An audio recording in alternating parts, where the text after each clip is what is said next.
Kids, I got a question for you. Have you ever once seen an adult version of the Rugrats that has creepy visuals and is so disturbing that no other network would take it? No? Well, you might want to leave this video right now then. I have to say I'm intrigued at the idea of a spin-off adult series on something as harmless as Rugrats. What's interesting in this story is what happened to Chucky's mother, who was rarely referenced in the show.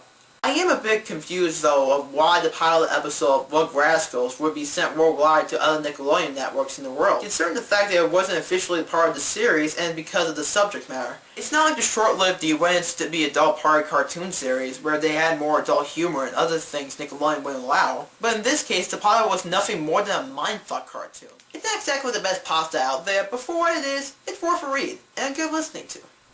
The author starts out the pasta explaining that Gabor Kuzbel, the creator of the show, was playing an adult version of the Rugrats called Rugrascals, because Lord knows producing about 4 shows at the same time wasn't enough under your belt. The pilot was given to other networks, but they deemed that the episode was way too disturbing to air, so the show was never made into a series, but we then learned of one station in Wellington, New Zealand that aired the episode one morning by accident, thinking that it was a normal episode of the Rugrats. Why they never looked over the episode is anyone's guess. The title of the episode was called Chucky's Mom. At first the episode seemed like a normal Rugrats episode, until you get to the end of the intro where Tommy spurts out his milk at the screen. For one thing, the scrolling sound effect was much louder, and the milk stays on the screen for 10 seconds. It would seem that the episode was just corrupted or something, but after that the title card is shown and the episode plays out normal. The babies start talking about the moms as Chucky has a flashback about his mom. It shows Chucky at the hospital with his mom in bed, who was dying from a random disease that for whatever reason the episodes decided not to explain to us. As it seems that Chucky's mom was about to die at that moment, she started to sing, "You are my sunshine, my only sunshine," in a very weak voice. As she was singing the second verse, the song started to play in reverse. All of a sudden, it showed a shot of Chucky in front of live-action footage, such as a chicken get its head chopped off.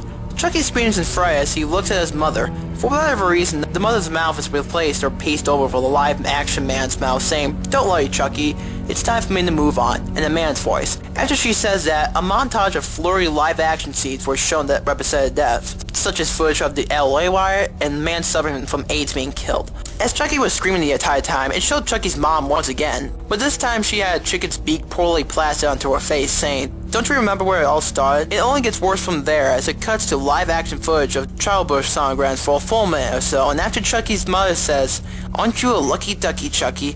the scene shows a harlequin fetus. The flashback finally ends as it shows him in an ambulance, finishing a seizure. Tommy, Phil, and Lil cry in the background as the ambulance worker says in a stern voice, "Chucky, Chucky, can you hear me?" Chucky eventually comes to his senses after coughing up some blood and vomit as we see from his point of view, showing Tommy, Phil, Lil, and the ambulance worker having live-action chicken beaks on their faces, clucking away. A full version of Chucky is zoomed in and fades out as he hears screaming. After all this, the normal credits play out like as if nothing was out of the ordinary. The following 15 minutes was nothing more than a stack as the station had nothing else to play. Not like the network couldn't add an infomercial or rerun or whatever. In the revised version of the story, additional info is revealed, such as more gruesome shots in the background and expansion at the ending. We would learn that Chucky is suffering from the same unknown illness as his mother and will die within a year or so. Only one adult in Wellington had watched the episode, i.e. the author, as he or she was surprised to hear that the rate of suicide with children was higher in New Zealand that year.